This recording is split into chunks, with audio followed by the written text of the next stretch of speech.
डॉक्टरी भाषा में डिप्रेशन की बहुत सारे डेफिनेशन हो सकती हैं, लेकिन अगर आम भाषा में बात करूं तो डिप्रेशन का मतलब है आपकी खुद से नाराज़गी। जब आपके अंदर कोई है जो आपसे नाराज़ हो गया है, वही डिप्रेशन है। अब आपका कहीं मन ही नहीं लगता है। हर धर्म में बोला गया है कि हमारे अंदर भगवान बसते हैं।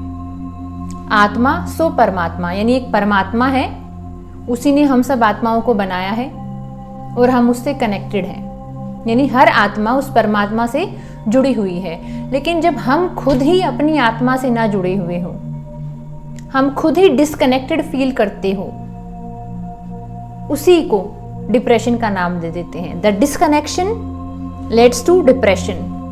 कैसे? जो आत्मा है ना, आपके अंदर स्पिरिट है, वो छोटे बच्चे जैसी होती है, इतने प्यारे बच्चे जैसी, बिल्कुल इतनी खूबसूरत होती है, बहुत इनोसेंट होती है आपकी सोल। लेकिन जब आप इसको बार बार इग्नोर करते हैं, जब आप इसकी बातें नहीं सुनते हैं, इसको बार बार सप्रेस कर देते हैं, तो ये आपकी पहले नाराजगी का कारण बनता है और फिर दूरी का कारण बनता है। कई बार गुस्से में बोलते हैं ना कि तुम इतना गलत काम कैसे कर सकते हो, तुम्हारी आत्मा मर गई है क्या? वही, यानी ये एक तरीके का मैप है हमारे अंदर, गूगल मैप है जो हमको रास्ता दिखाती है कि हमको कैसे जीवन जीना है। लेकिन जब हम इसी से डिस्कनेक्ट हो जाएं तो हमको लाइफ में क्या करना है हमको पता ही नहीं होता। कई बार बोलते हैं ना कि यार मूड खराब है, लेकिन ये नहीं पता क्यों खराब है, क्योंकि आपकी लाइफ का सबसे इंपॉर्टेंट इंसान जो आपके अंदर है, आप उससे कनेक्टेड नहीं है। ठीक है? तो जब ये छोटा सा प्यारा सा बच्चा जिसके साथ आप उतना जस्टिस नहीं कर रहे हैं, अब आपसे ये डिस्कनेक्ट हो गया है। कैसे? आपका कुछ करने का मन था, स्कूल में कुछ पढ़ने का मन था, लेकिन पेरेंट्स ने बोला ये नहीं पढ़ना, तो थोड़ा सा सप्रेस हो गया।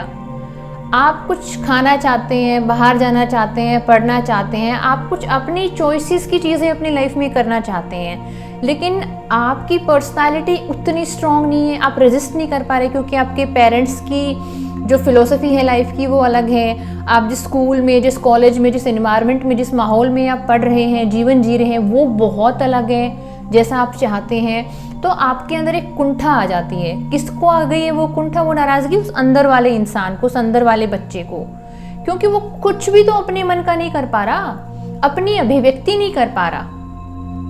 हमारा जन्म खुद को एक्सप्रेस करने के लिए हुआ है। इसीलिए तो आपने देखा होगा ना कि बहुत स्टोन एज से ही हम लोग रॉक्स के अंदर पेंटिंग कर रहे हैं। जब स्टोन एज था ना, वहाँ की जो केव्स मिलती हैं, उसी टाइम से ना हमने खुद को एक्सप्रेस करने के लिए हम दीवारों के ऊपर पेंटिंग किया करते थे। हमारे जो एंसेस्टर्स थे, यानी टू एक्सप्रेस, म्यूजिक हो, पेंटिंग हो, डांस हो, जितनी भी आर्ट फॉर्म है, उनकी ज़रूरत नहीं थी वैसे, लेकिन वो क्यों आई? क्योंकि ये हमारी इनहेरेंट, हमारी अंदरूनी, हमारी वास्तविक पहचान है, खुद को एक्सप्रेस करना, खुद की अभिव्यक्ति करना। द पॉइंट, आपने खुद को एक्सप्रेस करना बंद किया, जो आपका ट्रू सेल्फ है, जो आप वास्तविकता में इंसान हो। आजकल एक इंसान के साथ मेरे सेशन चल रहे हैं, एक पार्टिसिपेंट है, तो उन्होंने बोला कि मुझे ना बहुत स्ट्रेस होता है, मुझे ना बहुत सफोकेशन होती है। उन्हीं के साथ कन्वर्सेशन करते करते आई केम टू दिस पॉइंट कि हो सकता है कि आपका ट्रू नेचर है किसी को अपनी बातें बताना, खुद को शेयर करना, अपनी थॉट प्रोसेस साझा करना, लेकिन क्योंकि आपके घर का माहौल ऐसा था, आपको बचपन से ही सप्रेस कर दिया गया। इतना क्यों बोल रहे हो, इतना खुल के क्यों हंस रहे हो, इतनी पढ़ाई क्यों नहीं करी, इतने नंबर क्यों कट गए, ऐसे क्यों बिहेव किया, ये कपड़े क्यों पहने, मतलब इतने सारे रिस्ट्रिक्शंस और माइक्रो मैनेजमेंट। किसी बच्चे को माइक्रो लेवल पे मैनेज करना कि उसको उतनी आज़ादी भी नहीं देना कि वो ये डिसाइड कर पाए कि आज ब्लू शर्ट पहननी है या वाइट पहननी है, तो वो पेरेंटिंग में आ जाता है। तो जब बच्चे को इतना माइक्रो मैनेजमेंट में उसको पाला गया है, उसको बड़ा किया गया है, तो वो बड़ा होकर अचानक से रिवॉल्यूशन नहीं ले आएगा कि वो अचानक से अब वो एक्सप्रेसिव हो जाएगा। नहीं, वो एक्सप्रेसिव नहीं हो पाएगा। तो खुद की अभिव्यक्ति अब वो इंसान खुद को एक्सप्रेस करना चाहता है क्योंकि उसका ट्रू नेचर है खुद को एक्सप्रेस करना, लेकिन ट्रेनिंग कैसी मिल गई है सालों से, चुप रहने की, लिमिटेड तरीके से बात करने की, एक तरीके के जेस्चर्स में रहने की, ठीक है। तो जब ये प्यारी सी सोल आपसे नाराज हो गई है क्योंकि आपने इसको एक्सप्रेस ही नहीं किया, चलो ठीक है, बचपन में, टीनेज में हम बच्चे थे, हमारी पर्सनैलिटी उतनी स्ट्रॉन्ग नहीं थी, जैसे पेरेंट्स ने रखा, जैसे माहौल ने रखा, हम चलो रह गए, कोई बात नहीं। लेकिन अब तो हम बड़े हो गए हैं ना, अब हम अपने अडल्टहुड में हैं, यानी जो हमारा अडल्टहुड है इसमें हम सबसे ज़्यादा स्ट्रॉन्ग है, ये हमारी लाइफ का सबसे ज़्यादा स्ट्रॉन्ग फेज़ है। अगर आप 20 से लेकर 40 साल की एज में हो, इस 20 साल के एज में हो, अगर आप 20 से 40 यानी पूरा का पूरा 20 साल का अगर आपका एक मैं रेंज दूं, ये आपकी लाइफ का सबसे स्ट्रॉन्ग फेज़ है। आप फिज़िकली सबसे ज़्यादा स्ट्रॉन्ग है, आपकी कॉग्निटिव कैपेसिटी सबसे ज़्यादा स्ट्रॉन्ग है फ़िलहाल। तो अगर अब भी आप मजबूरी में जी रहे हैं, अगर अब भी आपके अंदर घुटन है, क्योंकि भारत में जो सुसाइड रेट है ना वो यूथ में ज़्यादा है, ठीक है। तो इस यही एज जिसमें सबसे ज़्यादा रिसोर्सेज हैं आपके पास बॉडी है, कॉग्निटिव कैपेसिटी है, आपके पास एक तरीके की अंडरस्टैंडिंग है, इतने रिसोर्सेज हैं, तो क्यों हो रहा है ये? क्योंकि बहुत ज़्यादा डिस्कनेक्शन हो गया है, डिसइंचेंटमेंट जिसको अगर मैं बोलूँ बेसिकली वो हो गया है। तो पता है क्या है, किसी के साथ भी रिश्ता बनाना हो ना तो उससे बात करनी पड़ती है, बहुत सारी शिद्दत से, प्यार से, मोहब्बत से आप इससे बात करें। और पता है बात करने की शुरुआत क्या होगी?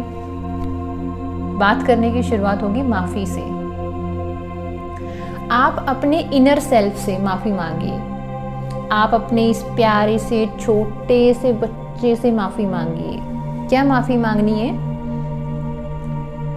ये बेसिकली खुद को हल्का करने के लिए एक एक्सरसाइज है कि आप एक पेज लें, एक लेटर आपको खुद को लिखना है कि कोई बात नहीं, अगर चाइल्डहुड में मेरे कोई ट्रॉमाज हैं, यानी पेरेंट्स ने थोड़ा अच्छे से बिहेव नहीं किया, किसी रिलेटिव ने बेइज्जती कर दी, किसी पड़ोसी ने, किसी स्कूल टीचर ने, किसी दोस्त ने अच्छा बिहेव नहीं किया, तो कोई बात नहीं, आपके अंदर वो तनाव है, वो किसी चीज़ का दुख है, ठीक है। फिर टीनेज में आए, कॉलेज में आए, चलो उतना अंडरस्टैंडिंग नहीं था, हमने अपनी खुद की सुनी नहीं, हमेशा खुद को दबा के रखा। लेकिन अब हम बड़े हो गए हैं, अब हम शरीर से हष्ट पुष्ट हो गए हैं, अब हम ज़्यादा अच्छे से सोच सकते हैं, रिसोर्सेज हाथ में हैं, तो अब तो खुद से दोस्ती करनी बनती है। उसी दोस्ती के लिए आपको क्या लिखना है? एक लेटर लिखना है कि सबसे पहले ना आप इस अंदर वाले इंसान से माफ़ी मांगेंगे कि आपने अलाउ किया खुद को कि आप दूसरों के ओपिनियन से अफेक्ट हो पाए, आपने अलाउ किया खुद को कि आप दूसरों से दब पाए, उन्होंने आपको सप्रेस किया और आप हो गए, उन्होंने आपकी चॉइसेस पे क्वेश्चन उठाया और आप डर गए। कोई बात नहीं, पहले तो हम छोटे थे लेकिन अब तो हम बड़े हो गए हैं, और अगर आज भी हम खुद के लिए स्टैंड नहीं ले रहे हैं तो एक माफ़ी तो हमारी सोल डिजर्व करती है। तो हम पास्ट में जाकर उन सभी इंसिडेंसेस के लिए खुद से माफ़ी मांगेंगे, my dear self, my inner self, या मैं छोटा सा प्यारू सा बेबी, माई बच्चा, जैसे भी हम खुद को बोलना चाहें कि पहले मैंने अपने साथ चीज़ों को गलत होने दिया क्योंकि मेरे अंदर इतनी अवेयरनेस नहीं थी, मेरे अंदर इतनी हिम्मत नहीं थी कि मैं खुद के लिए स्टैंड नहीं ले सकती थी, लेकिन आज मैं सक्षम हूँ। तो सबसे पहले तो मैं आपसे माफ़ी मांगती हूँ। Have your left hand on your heart chakra, then say my dear self, my dear soul, I am sorry, I am sorry कि मैंने तुम्हारे लिए स्टैंड नहीं लिया, आई एम सॉरी कि मैंने हमेशा अपने आप को, अपने इनर सेल्फ को, अपनी सोल को दबा कर रखा, सप्रेस करके रखा, घुटन में रखा, क्योंकि मुझे दुनिया का, रिश्तेदारों का, समाज का, कौन क्या कहेगा उसका डर था। लेकिन आज मैं तुम्हें अभिव्यक्ति करने की आज़ादी देती हूँ, मैं हर उस बोझ को उतार कर फेंक रही हूँ जो मुझे घुटन महसूस कराता है, जो मेरी सोल को घुटन महसूस कराता है। I am throwing away every burden which is suffocating me. Talk to yourself, write a letter to yourself, mention all those incidences. जितने भी इंसिडेंट्स आपके साथ हुए हैं ना, कि जहां आप खुद के लिए स्टैंड ले सकते थे, अभी रिसेंट में भी जहां आप खुद के लिए स्टैंड ले सकते थे लेकिन आपने खुद के लिए स्टैंड नहीं लिया, वो चीज आपको अंदर से डैमेज करती है। आपका विश्वास ही नहीं रहेगा आपके ऊपर। आपको पता है स्टूडेंट एज में क्या होता है, जब हमारी स्टूडेंट लाइफ होती है कि मैं डेली बेसिस पे 10 घंटे पढ़ूंगी, 12 घंटे पढ़ूंगा या 6 घंटे पढ़ूंगा, हम टारगेट्स लेते हैं। अभी न्यू ईयर आएगा तो उस पर भी लोग अपने अपने टारगेट्स लेते हैं। खुद से बोल दिया, 1 दिन 2 दिन फॉलो किया, फिर छोड़ दिया। अब वो पता है अंदर वाला बच्चा क्या बोलेगा, तो बोलेगा प्रोमिसेस तो बड़े बड़े करते हैं, फॉलो एक भी नहीं करते। ये ट्रस्ट करना ही बंद कर देगा। ठीक है, तो आप किसी और का ट्रस्ट जीतो या ना जीतो, अगर ये आपके अंदर वाला इंसान आपके ऊपर ट्रस्ट नहीं कर रहा, इससे बड़ा डैमेज क्या होगा? इससे बड़ा डैमेज नहीं हो सकता है ना। तो पूरी कहानी का सार ये, अगर आप स्ट्रेस में हैं, डिप्रेशन में हैं, किसी भी चीज में मन नहीं लग रहा है, परेशान महसूस कर रहे हैं, समझ में नहीं आ रहा कि क्या इश्यूज हैं, सबसे पहले खुद के साथ बैठिए और खुद से एक माफीनामा, एक फॉरगिवनेस लेटर खुद को लिखिए। उस लेटर में आपको मेंशन करना है, सबसे पहले तो तहे दिल से इस चीज को फील करके माफी मांगनी है कि मैंने खुद के लिए स्टैंड नहीं लिया। उन सभी इंसिडेंसेस को मेंशन करना है। जब आप इन चीजों को मेंशन करेंगे, सच में फील करेंगे, तो हो सकता है फूट फूट कर रोना आए आपको कि आपने खुद को धोखा दिया, आपने खुद के लिए कभी स्टैंड नहीं लिया। ठीक है, और फिर उस रोने के बाद जो आपकी आत्मा की सफाई हुई है, जो धुलाई हुई है, वो आपको इतना सुकून देगी कि आपको लगेगा कि आप खुद से फिर से जुड़ गए हैं। This is known as forgiveness letter, कि मैं खुद से माफी मांग रही हूँ कि मैंने खुद का ही साथ नहीं दिया, अपनी चॉइसेस का, अपनी प्रेफरेंसेस का, मैंने अपनी इच्छाओं का मान नहीं रखा, मैंने खुद को घुटन में रखा, औरों को ज्यादा प्रायोरिटी दी, उनसे डर के रहना, छुप के रहना, घुटन में रहना। इससे बदतर जीवन हो सकता है जहां आप अपनी ही अभिव्यक्ति ना कर पाए। तो इसीलिए जब आप ये लेटर लिख दें, उसको मल्टीपल टाइम्स पढ़िए। जब तक उसको अपने पिल्लो के नीचे रख लीजिए, अपने बैग में, अपने पर्स में, अपने किसी प्राइवेट स्पेस में रखिए, उसे फील करते रहें। द पॉइंट जब आपको ये लगे कि अब आप बहुत फील कर चुके हैं, आप वो चीज़ें आपके अंदर इंटरनलाइज हो गई है, मतलब अब आपको ये महसूस हो गया है कि हाँ मैंने माफ़ी मांग ली है और मेरा जो इनर सेल्फ है, जो मेरे स्पिरिट है, वो मुझे माफ़ करने के लिए रेडी है।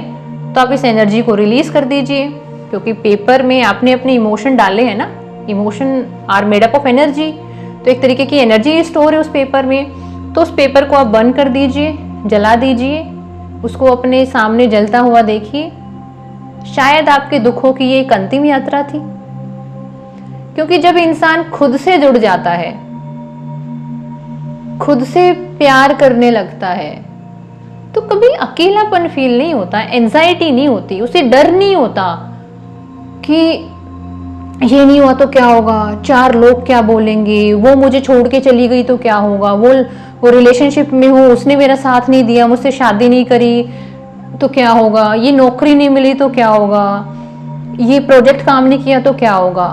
आप खुले दिल से काम करेंगे, 100% शुद्ध 100% मेहनत करेंगे, आपको चिंता ही नहीं होगी रिजल्ट की। अगर आप किसी रिलेशनशिप में भी हैं, आप अपना ईमानदारी से पूरा देंगे, क्योंकि आप खुद से कनेक्टेड है ना। आप मजबूरी में अपनी खालीपन को, अपने वॉइड को भरने के लिए रिलेशनशिप में नहीं है। आप अपने आप को एक्सप्रेस करने के लिए रिलेशनशिप में है, अपना प्यार देने के लिए, अपना केयर देने के लिए। आप कटोरा लेकर नहीं गए हो तो आपको डर नहीं होगा। आपको ये लगेगा कि अगर सामने वाला इंसान जाना चाहता है तो शायद पहले तो उसकी खुशी है उस जाने में, तो उसको जाने दी। और दूसरी बात, आपको खुद के ऊपर कॉन्फिडेंस होगा कि भाई अगर वो जाना चाहता है तो कहीं ना कहीं उसी का नुकसान है, क्योंकि आई नो कि मैं तो 100% डेडिकेटेड इंसान हूँ। अगर कल को और कोई इंसान मेरे जीवन में आएगा तो वो भी उसको मेरे साथ प्रेम से, सम्मान से रहना ही पड़ेगा, क्योंकि what you are bringing on the table, आप किसी इंसान के लिए किस तरीके की सुविधा लेकर आ रहे हैं, सुविधा का मतलब है कि वो कितना आपके सामने खुल सकता है, अपने दुखों को, अपने एम्बिशन को, अपने स्ट्रगल को जाहिर कर सकता है, वो कितना आप उसको सपोर्ट कर सकते हैं, वो आपको कर सकता है। This is something which is driven by a kind of a value system. तो जब ये अंदर वाला इंसान जो करता है, जो जीवन को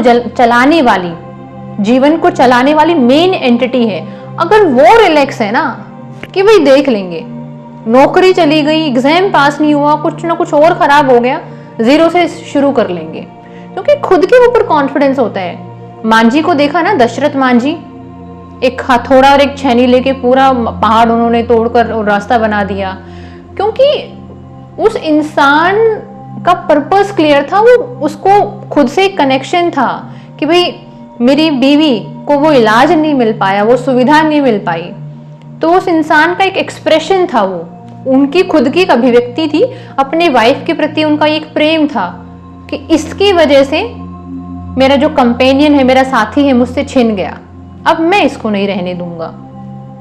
वो जुड़ाव है एक तरीके का। तो अगर आप लाइफ के किसी भी दौर में हैं, किसी भी एज ग्रुप में हैं, अगर आप अच्छा महसूस करना चाहते हैं, अगर आप खुद में उन्मुक्त, आजाद, अच्छा महसूस, बेसिकली मैं बोलूं बिल्कुल लबाबदार, बिल्कुल रंगरेज जैसा, खूबसूरती, मोहब्बत नुमा, पता नहीं कौन कौन से शब्द मैं लेकर आ रही हूं, बस आप भावार्थ समझ लीजिए कि जब वो खुद से शिद्दत वाला इश्क होता है ना, खुद से मोहब्बत होती है, फिर आप किसी भी चीज को करने के लिए जाते हैं तो नीडी प्लेस से नहीं जाते हैं, मजबूरी में नहीं जाते हैं, वहां फिर आप जाएंगे खुशी से।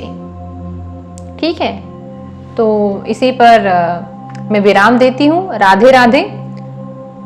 अपने लिए अपने प्रेम की अभिव्यक्ति अवश्य करें, और खुद को एक पत्र तो आप लिख ही सकते हैं, वो जो आपको सुकून देगा, वो किसी भी मूवी से, किसी भी रोमांटिक एक्ट से, किसी भी रिलीजियस एक्ट से बहुत ऊंची चीज होगी वो, क्योंकि आपने अपनी आत्मा को सर्व किया है। आत्मा सो परमात्मा। राधे राधे।